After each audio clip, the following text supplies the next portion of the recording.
மெய்ப்பொருள் உறவுகளுக்கு வணக்கம். நம்ம இந்திய நாட்டில் சாதி, மதம், மொழி வேற்றுமையை வச்சு பெரும்பான்மை, சிறுபான்மை அப்படின்னு மக்களை வகைப்படுத்துகிறாங்க. ஆனால் உண்மையில் அறத்தை வைத்து தான் மக்களை வகைப்படுத்தணும் அப்படின்னு நான் நினைக்கிறேன். நல்லா கவனித்து பார்த்தீங்கன்னா ஒரு உண்மை தெரியும். இங்கே நம்ம நாட்டில் குறிப்பாக ஒழுங்கீனமான மக்கள் பெரும்பான்மை, ஒழுக்கமானவர்கள் சிறுபான்மை, பொறுப்பற்றவர்கள் பெரும்பான்மை, பொறுப்புணர்ந்து செயல்படுறவங்க சிறுபான்மை, திருந்த வந்தவங்க பெரும்பான்மை. அவங்கள திருத்த முடிந்தாலும், அதற்கான வாய்ப்பு இருந்தாலும் எதுக்கோ பயந்துக்கிட்டு அமைதியாக ஒதுங்கி நிற்கிறவங்க சிறுபான்மை. இதில் யார் மேலேயும் தப்பு கிடையாது. இது யாரையும் ஜட்ஜ் பண்ணுறதுக்கான நோக்கத்திலையும் நான் சொல்லலை.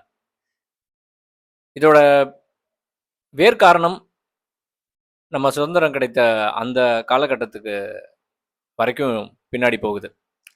நமக்கு கிடைச்ச சுதந்திரத்தை கொண்டாடினா நம்ம அதோட வந்த பெரிய பொறுப்புகளை மறந்துட்டோம் அப்படின்னு நான் நினைக்கிறேன். இடைப்பட்ட காலத்தில் கல்வியும் வியாபாரமயம் ஆயிடுச்சு. கல்வியும் மருத்துவமும் மட்டும் இலவசமாக கிடைச்சிட்டாலே இந்த நிலை ஒரு 50 விழுக்காடு சரியாயிடும். நான் சொன்ன அந்த பெரும்பான்மை சிறுபான்மையுடைய அந்த விகிதம் அப்படியே தலைகீழாக மாறிடும். பொறுப்பானவங்க பெரும்பான்மையாகவும், பொறுப்பு இல்லாதவங்க கொஞ்சம் சிறுபான்மையாக இருந்தாலும் நாடு நல்ல முன்னேற்ற பாதையில் போக ஆரம்பிச்சிடும். இன்னொரு 50 விழுக்காடு சில அடிப்படையான அமைப்புகளை மாற்றி அமைக்கிறது மூலமாக சரி செய்ய முடியும்னு தோணுது.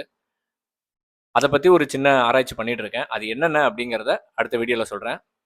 நன்றி, வணக்கம். திருச்சிற்றம்பலம்.